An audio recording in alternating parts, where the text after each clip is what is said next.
Magandang araw mga kabugis, ako muli si dito at welcome kayo sa akin channel, Maliaris Garden. Ay, share ko naman po sa inyo ngayon yung pag-perform mga ating mga pamilya, yung pag-perform niya. Depende sa gusto ninyo. Yan ang share ko sa inyo. Kung nagustuhan nyo ang video ngayon ito, please like, share, and subscribe. Pakihit yung notification bell para mag-update kayo sa mga susunod pang video. Gaya po dito, yung mahihilig sa, yung hindi mga lumalaki lang, yung mga tupyari, yun po ang unang ko ipapakita sa inyo kung paano yung paggawa. Yung tutupyarihin natin.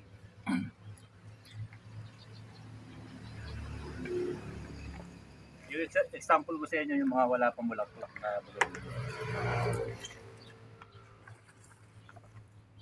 Kagaya dito,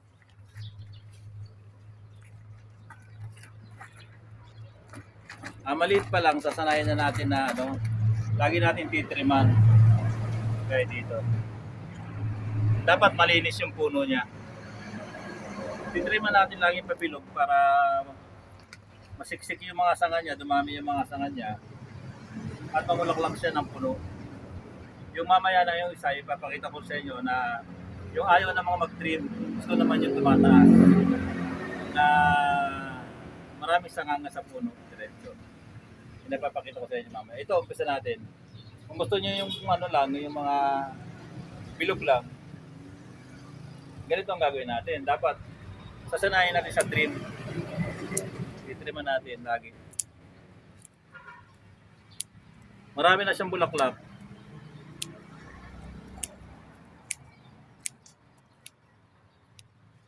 Maganda pa yung forma, di ba? Kahit yung isa mamaya, maganda rin ang forma. Marami rin siyang bulaklak. Depende sa gusto ninyo. I-trim lang po natin. Kasi ito sanay na sa trim, kaya hindi na natin sasagad yung trim niya. I-maintain lang natin yung ganda niya. Ito kahit na trim naman ito, kung talagang mamumulaklak siya.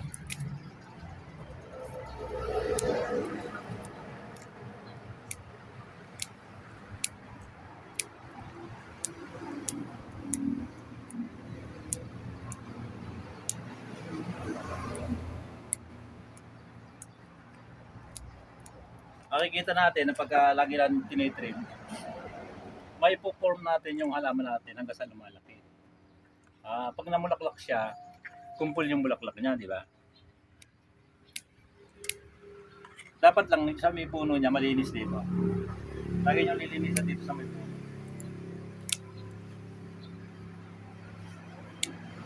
Mas magandang tingnan.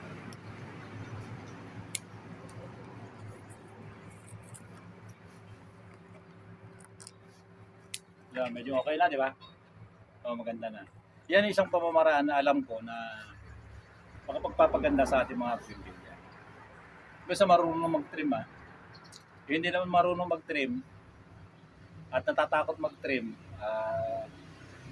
Kasi yung maraming iba na comment sa akin na natatakot pala silang mag-trim. Ganito naman ang paraan na gagawin ninyo. Ito na muna to.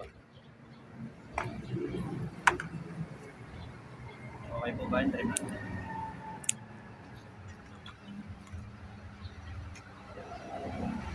Meron po ba kayo ng ganito na bougainvillea? Yan.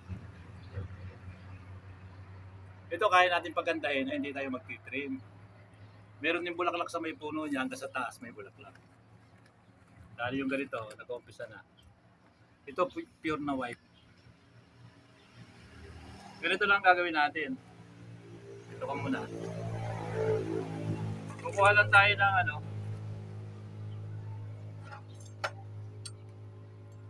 kawayan. O depende sa magagamit natin na meron kayo. Ibiyakin lang natin.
Gagawin lang natin sa ganito natin mga bougainvillea, tutulusan natin.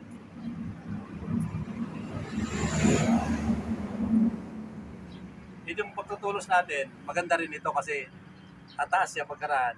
Wala ka makikita sa nga na nakakalat. Mapupuno rin siya ng bulaklak. Yung mga sa umpisa, yung pagtatali natin, pakita ko sa inyo yung pagtatali.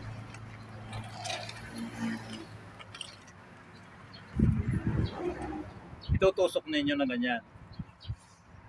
Yung pagtatali dapat sa hapon kasi medyo makunat na yung yung mga sanga ng bougainvillea. Hindi na siya mababali. Kasi sa umaga, malutong ito, madali siya mabali. Kukuha kayo lang ng tali, tatali nyo ganyan. Umpisa sa baba lang. Sa baba lang muna.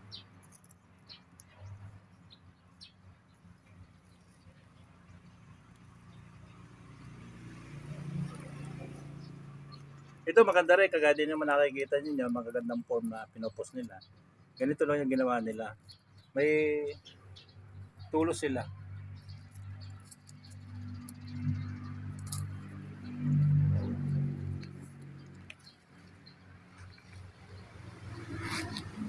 Ito hanggang sa baba, may dahon, may bulaklak. Hanggang sa taas.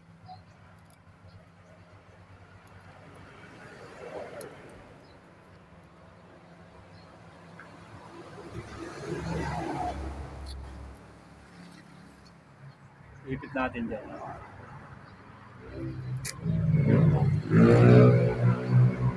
Di ba pagka makita nyo pag hapon na, ganito na yung yung bougainvillea, makunat na siya. Hindi na siya yung mababali. Kaya pinakamagandang maglagay ng ganito sa hapon.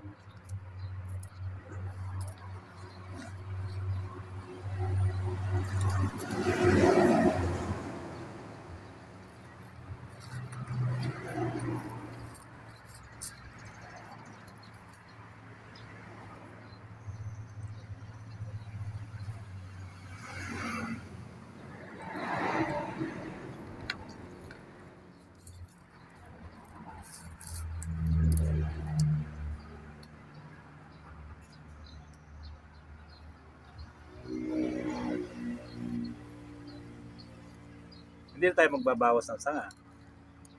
Lahat kasama na siya.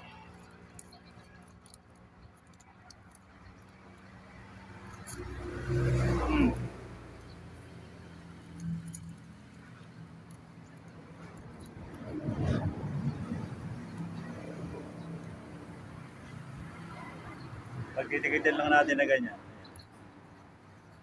Pwede natin ang talian yan.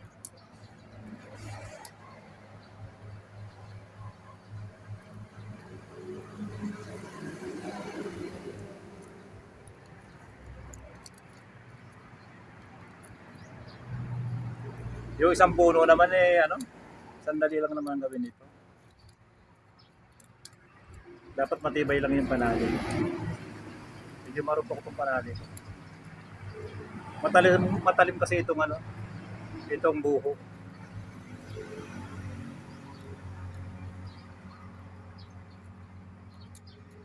Ganyan. Ito, mamaya, nakita nyo ganyan. Pwede natin pagdikitin na ganyan.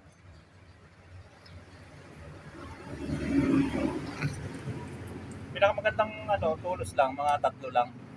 Hindi naman yung sobrang marami. 3 lang na ganyan. Pinakamarami na yung 4.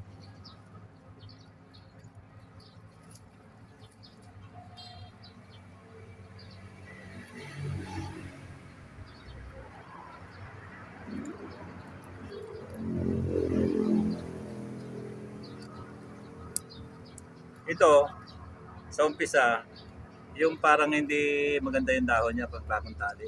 Pero mga 2 araw lang, ayos na. Papansinin nyo na maayos na siya.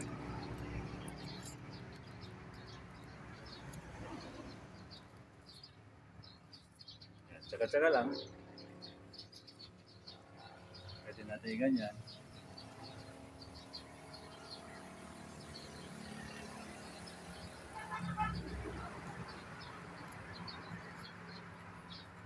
Yung mga daon na nakalupi na yan, marupok itong aking banali.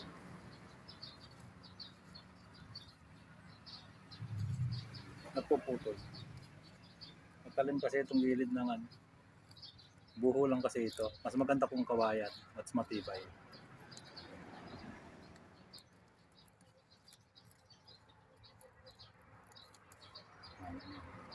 Pwede natin pagdikitin mamaya.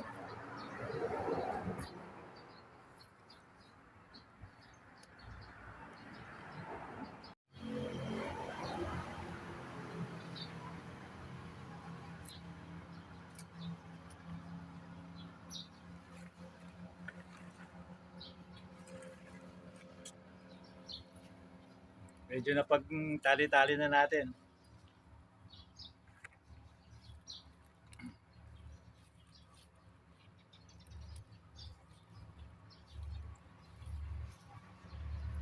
Ito yung mga lukot-lukot na dahon nito. 2 araw lang. Unat na yan. Hindi na mapapansin. Sa umpisa lang yan.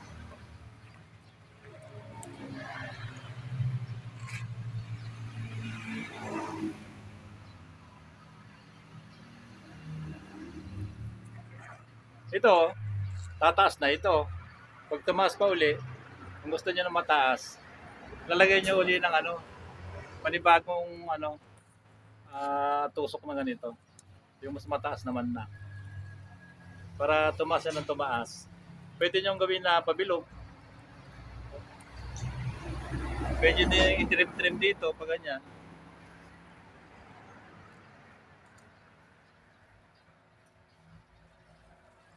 Ayan.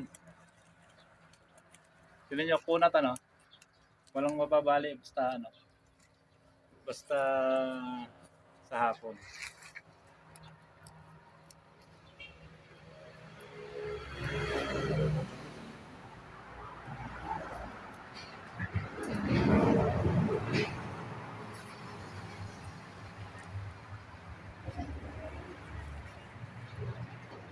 Ito, papupuno rin siya ng bulaklak. Pagka ng bulaklak ng gusto puno-puno din yan.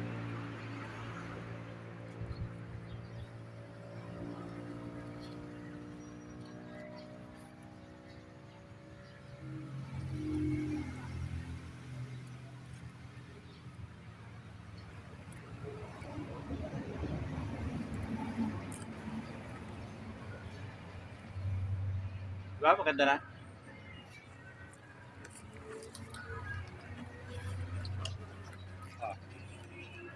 Isa pa.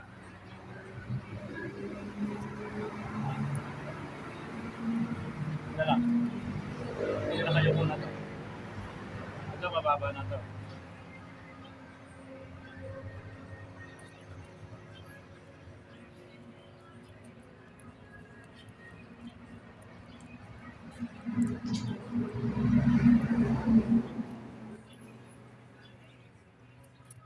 O, diba? Okay. Kung ayaw nyo mag-trim, Pag ganun ako, ganito na lang kayo, lagyan nyo ng tulos. Tali ninyo. Ito, mga 2 araw, mapapansin ninyo na ano yan, okay na. Di ba? Ito, pwede rin naman. Ganito, titrim natin. Titrim natin ng ganito. Pero pwede rin na ganito.